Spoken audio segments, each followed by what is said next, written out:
Baik, kita mulai. Selamat sore Pak Bagas, Bu Mutia, dan Pak Adlan. Terima Selamat kasih sore, untuk Pak. waktu. Selamat sore. Terima kasih untuk waktunya udah bisa hadir dalam pelajaran General Hotel Knowledge pertemuan minggu pertama ini. Yang kita bahas adalah tentang bagaimana standar sertifikasi ternyata mempengaruhi juga dalam perizinan, tata cara pengambilan izin, dan juga sertifikasi profesi maupun sertifikasi usaha. Baik, saya sementara ini saya akan coba share juga. Sebentar.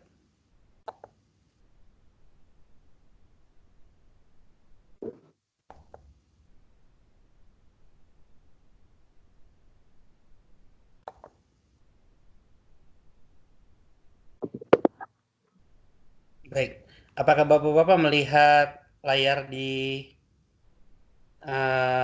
presentasi di dalam handphone atau tampilan Bapak Ibu? Ya, ada, Pak. Ya. Baik, kita akan mulai dari penjelasan yang pertama. Kita akan mulai.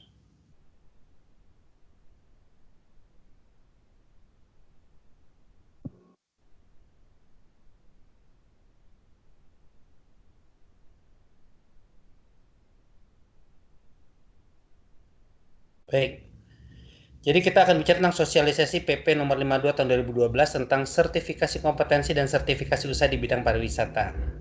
Kalau kita lihat landasan hukumnya adalah di pasal 15 yang sudah saya pernah share ini adalah tentang standar daftar usaha. Jadi semua hotel yang ada di Indonesia itu harus melakukan tanda daftar usaha ke pemerintah daerahnya. Kemudian pasal 20 menyatakan tentang hak wisatawan. Adalah hak di mana para wisatawan mendapatkan pelayanan dari pihak hotel dan para stafnya. Pasal 26 tentang standar usaha dan kompetensi. Itu nanti akan dijelaskan di selanjutnya, dalam slide selanjutnya. Pasal 53 tentang standar kompetensi. Standar kompetensi itu ada bicara tentang sertifikasi kompetensi yang dikeluarkan oleh lembaga sertifikasi profesi.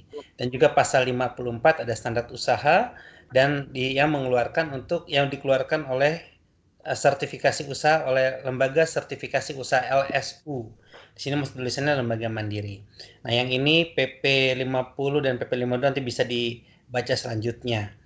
Tanda daftar usaha kita jelaskan dulu, saya jelaskan dulu. Untuk dapat menyelenggarakan usaha pariwisata, pengusaha pariwisata wajib mendaftarkan usahanya kepada pemerintah atau pemerintah daerah. Tata cara pendaftaran itu harus dibuat sederhana, mudah, cepat, mudah dijangkau, jelas, dan terbuka. Dan penyelenggaraan pelayanan publik harus dapat dipertanggungjawabkan baik kepada publik maupun kepada atasan atau pimpinan unit pelayanan instansi pemerintah yang akuntabel. Jadi yang dikatakan harus sederhana, mudah, cepat, mudah dijangkau, jelas, dan terbuka, itu jangan sampai nanti ada istilah kalau bisa dipersulit, kenapa dipermudah? Nah, yang ini tidak boleh terjadi. Begitu. Jadi kalau bisa dipermudah, kenapa dipersulit lagi? Kan harus dipermudah semuanya. Nah, ini yang harus terjadi di pelayanan publik. Berikutnya adalah hak wisatawan. Dalam pasal 20 huruf B katakan bahwa setiap wisatawan berhak memperoleh pelayanan kepariwisataan sesuai dengan standar kualifikasi usaha dan kompetensi SDM. Kewajiban pengusahanya adalah setiap pengusaha pariwisata berkewajiban menerapkan standar usaha dan standar kompetensi sesuai dengan ketentuan peraturan perundang-undangan. Dan standar kompetensi adalah tenaga kerja yang di bidang kepariwisataan memiliki standar kompetensi. Standar kompetensi sebagaimana dimaksud pasal 1 dilakukan melalui sertifikasi kompetensi. Sertifikasi kompetensi dilakukan oleh lembaga sertifikasi profesi yang telah mendapatkan lisensi yang sesuai dengan ketentuan perundang-undangan. Jadi setiap karyawan hotel sebenarnya sudah tertulis bahwa wajib memiliki sertifikasi kompetensi.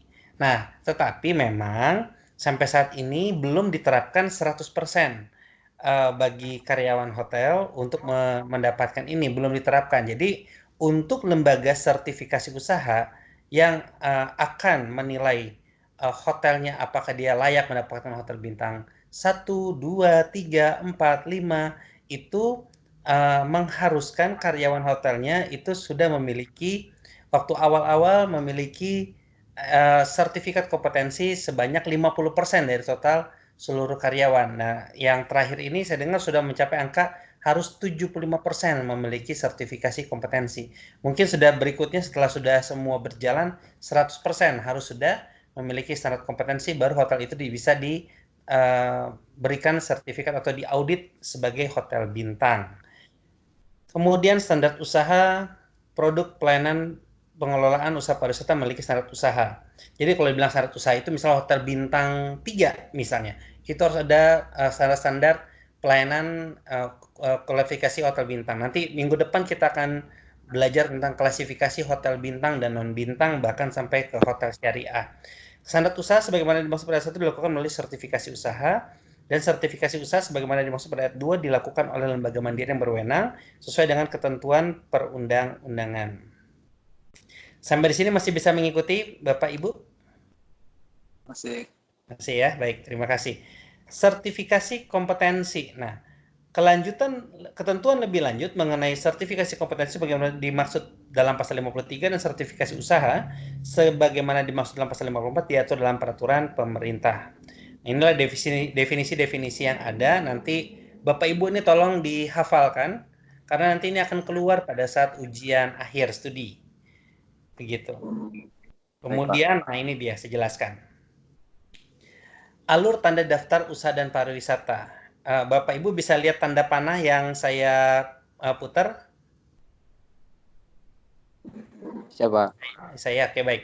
Jadi pertama, usaha dan pengusaha ini yang ada di sini warna merah, dia harus mengetahui tentang tata cara pendaftaran usaha pariwisata. Setelah sudah mengetahui tata cara pendaftarannya, baru mereka melanjutkan ke Pemda. Sampai ke Pemda, Pemda akan memberikan tanda daftar usaha dan diberikan kepada pengusaha atau usahanya. Dari sini baru masuk ke permohonan sertifikasi atau permen ke nomor 3 LSU. Diharapkan yang diajukan ini sudah berjalan. Ini sudah berjalan dahulu baru bisa diberikan permohonan sertifikasi. Kenapa harus berjalan dulu? Karena dalam auditor itu harus diperiksa data-datanya. Sedangkan kalau belum mulai usahanya, datanya misal contohnya jumlah tamu yang datang, catatan keluar masuk keuangan, itu belum ada kalau belum mulai. Jadi itu tidak bisa diaudit. Oleh karena itu harus berjalan dulu. Paling bagusnya adalah 2 tahun gitu. Dan setelah sudah ke LSU atau lembaga sertifikasi usaha, baru lembaga sertifikasi usaha itu dia akan mengarahkan kepada auditor, menyerahkan kepada auditor untuk melakukan audit terhadap usaha. Kalau kita bilang usaha ini kita bicara hotel deh biar kebayang ya. Hotelnya harus diaudit oleh auditor. Setelah itu kembali auditor akan menyerahkan kepada LSU. Pada saat melakukan auditor, si auditor harus menggunakan tata cara audit dan standar usaha peraturan menteri. Setelah sudah selesai diberikan ke LSU, LSU akan memberikan sertifikat kompetensi. Nah, si LSU ini bertanggung jawab kepada menteri dan pemerintah daerah tentunya harus berkoordinasi dengan kementerian tentang pengawasannya melalui peraturan menteri yang ada. Jadi bila pengusaha melakukan tindakan yang tidak sesuai dengan peraturan pemerintah, maka Pemda pun berhak menegur pengusaha untuk melakukan pembatasan pelayanan misalnya. Kalau misalnya ternyata tidak sesuai dalam pelayanan membuat atau misalnya tidak melanjutkan atau tidak membayar pajak deh contohnya deh. Ini Pemda bisa menegur si hotel tersebut dan hotel itu misalnya dia punya 2 restoran gitu. Bisa diberikan pembatasan usaha dengan cara menutup salah satu restoran sampai permasalahannya sudah selesai. Baru Pemda dapat mengizinkan SIP usaha dan pengusaha ini bisa melakukan operasi secara normal. Ini tentang alur tanda daftar usaha dan sertifikasi usaha pariwisata. Sampai di sini ada pertanyaan Bapak Ibu?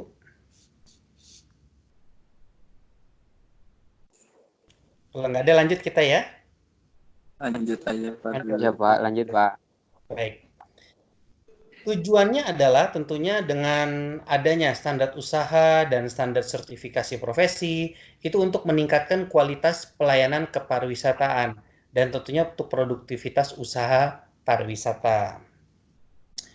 Kalau misal kita bicara produktivitas usaha pariwisata berarti bicara tentang kualitas dari si karyawannya. Nah, bagaimana bisa meningkatkan produktivitas usaha pariwisata itu dengan cara meyakinkan bahwa semua karyawan itu sudah memiliki kompetensi perhotelan yang bisa dipertanggungjawabkan pada saat mereka bekerja. Jadi kalau misalnya kita bisa bayangkan kalau hotel background-nya adalah hanya orang-orang yang belum memiliki perhotelan yang bekerja, pasti standarnya akan jauh kualitasnya di bawah standar hotel pada umumnya. Tetapi kalau misalnya semua memiliki pendidikan perhotelan pada umumnya semuanya, pasti produktivitas dan pelayanan kepada tamu itu akan sangat baik dan tentunya nanti kedatangan tamu itu akan terus meningkat dan akhirnya bisa mendapatkan tentunya penghasilan tambahan kepada semua karyawan. Ya, kalau kita bicara itu tapi memang ada namanya kayak seperti sekarang ini sedang ada bencana non alam ya, Bapak Ibu sekalian ya, di mana perhotelan atau pariwisata sekarang karena COVID-19 ini sangat berpengaruh. Nanti kita akan bahas pada saat pada saat nanti kita sudah selesai bahas ini ya. Oke, berikutnya ruang lingkup sertifikasi kompetensi pariwisata adalah tentunya tentang pengembangan sertifikasi kompetensi pariwisata melalui standar kompetensi, melalui skema sertifikasi kompetensi, melalui penerapan sertifikasi kompetensi, dan harmonisasi pengakuan sertifikasi kompetensi. Jadi kita itu sebenarnya harus melakukan ini, sertifikasi kompetensi di bawah LSP bidang pariwisata. Dan sampai saat ini LSP banyak, nanti kita akan bahas. Pasal 12, pengusaha wajib mempekerjakan tenaga kerja yang memiliki sertifikat kompetensi. Pasal 13, pelaksanaan sertifikasi kompetensi dilakukan oleh LSP bidang pariwisata. Bisa LSP 1, LSP 2, LSP 3. Yang Bapak Ibu nggak usah bingung tentang LSP pihak pertama, kedua, dan ketiga. Pokoknya LSP-nya bisa mengeluarkan sertifikat kompetensi, itu sudah layak untuk bisa melanjutkan kerja. Dan bisa hotel itu bisa dilanjutkan ke sertifikasi usaha bila dibutuhkan. Ruang lingkup sertifikasi usaha pariwisata. Nah, ini LSU-nya untuk hotelnya. Jadi ada standarisasi kalau kelembagaan, penunjukan penetapan LSU bidang pariwisata, cara sertifikasi usaha dan sertifikasi usaha pariwisata. Pengusaha wajib menerapkan standar usaha ada 56 jenis usaha menurut Peraturan Menteri Tanda Daftar Usaha Nomor 85, 97 dan selanjutnya. Ini adalah jenis pariwisata lain selain perhotelan, contohnya misalnya dunia fantasi. Dunia fantasi juga adalah bagian dari jenis usaha pariwisata, ya pariwisata apa taman bermain gitu. Atau misalnya juga selain taman bermain mungkin ada yang bukan hotel, misalnya Pangandaran, itu juga merupakan taman wisata. Kebun Raya misalnya, itu juga merupakan taman wisata. Begitu. Nah, itu juga ada jenis-jenis usaha yang ada di dalam peraturan menteri. Berikutnya, penyusunan standar usaha pariwisata setiap jenis usaha, aspek produk, pelayanan, pengelolaan. Penyusunan secara bersama-sama dengan stakeholder terkait dan standar usaha diatur dengan peraturan menteri. Nah, yang ini tidak perlu dibahas karena ini bicara tentang kelembagaan LSU. Ya.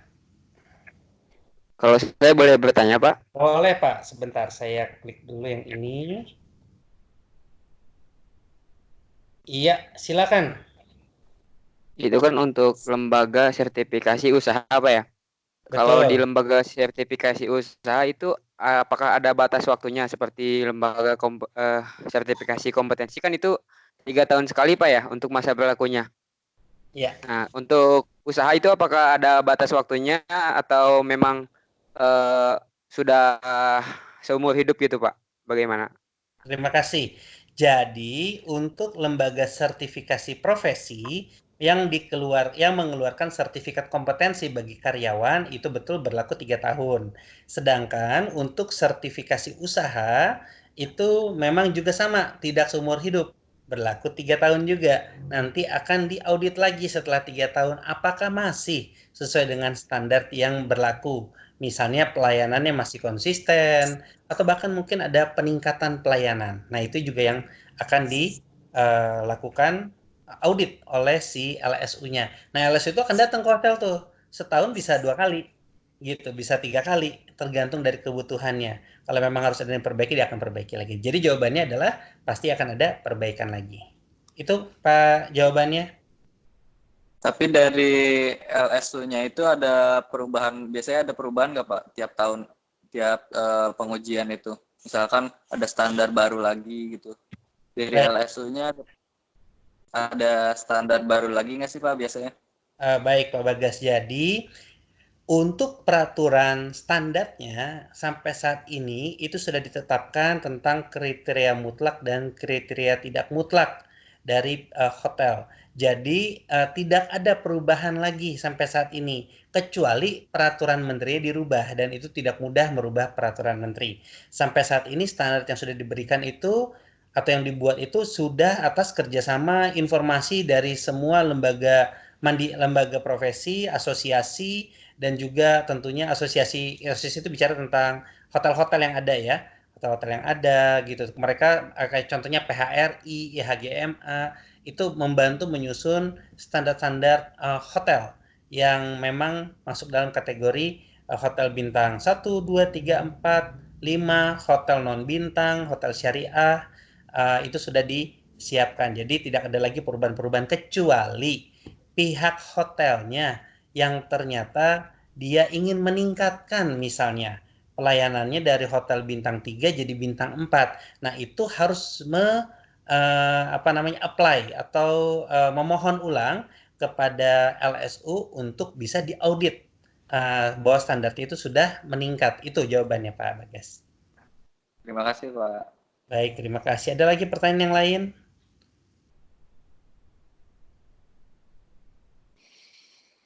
Bu Mutia mungkin sudah masih lanjut kita Bu Mutia ya. Ya, Pak. Baik. Berikutnya dikatakan di sini bahwa pengusaha wajib memiliki sertifikat. Sertifikat berlaku 3 tahun. Nah, itu tadi pertanyaannya. Sejak diterbitkan sertifikat yang masa berlakunya berakhir, wajib diperbaharui. Pembaruan sertifikat sesuai dengan cara sertifikasi usaha pariwisata. Untuk pembiayaannya pasal 27 tentang biaya pelaksanaan sertifikasi usaha tanggung jawab pengusaha. Tapi kalau untuk yang profesi tanggung jawab pribadi sebenarnya. Tetapi pemerintah membantu juga untuk ada program sertifikasi profesi, tapi memang tidak mencakup semua, banyak, tapi belum tentu bisa kita akses semuanya. Jadi kalau memang kita bisa mandiri, kita bisa juga lakukan mandiri seperti itu. Pengawasan sertifikasi dilakukan oleh Menteri. Pengawasan mencakup pelaksanaan sertifikasi usaha, penggunaan sertifikat, kinerja LSU, dan tata cara pengawasan diatur oleh peraturan Menteri. Nah, ini tadi sanksi administrasi dan ketentuan penutup. Ini nanti tinggal dibaca saja. Nah, sekarang yang kita bahas adalah kita sudah melihat presentasi yang tadi. Ngomong-ngomong, Pak Adlan ada di sini, Pak Adlan? Adlan kayaknya lobet kali ya. Oh gitu, ya nggak apa-apa. Baik, Pak Bagas dan Pak sama Bu Mutia nih, kira-kira dari penjelasan tadi ada lagi nggak yang ingin ditanyakan? Kalau nggak, saya yang nanya. Kadang saya masih bingung Pak sama sertifikasi kompetensi sama yang profesi itu bedanya kayak gimana sih? Oh iya, kemarin ada pertanyaan itu ya. Ada apa? Iya. Ada lembaga sertifikasi profesi, lembaga sertifikasi kompetensi. Baik, soal yang diberikan itu sebenarnya untuk kita menambah wawasan tentang banyaknya sertifikasi kompetensi yang diberikan pemerintah. Satu, lembaga sertifikasi kompetensi dulu, LSK, disingkat dengan LSK. Lembaga sertifikasi atau kompetensi atau LSK ini memang dikeluarkan oleh dari Kementerian Pendidikan. Jadi di bidang perhotelan, di sekolah perhotelan atau lembaga pendidikan perhotelan itu ada namanya lembaga sertifikasi kompetensi LSK, di mana kita juga bisa mengeluarkan sertifikat yang sesuai dengan kompetensi dari para peserta didiknya. contohnya, tunggu sebentar ya. Oke, ini Pak Ridwan. Sebentar, saya stop dulu ya sebentar. Baik, Pak.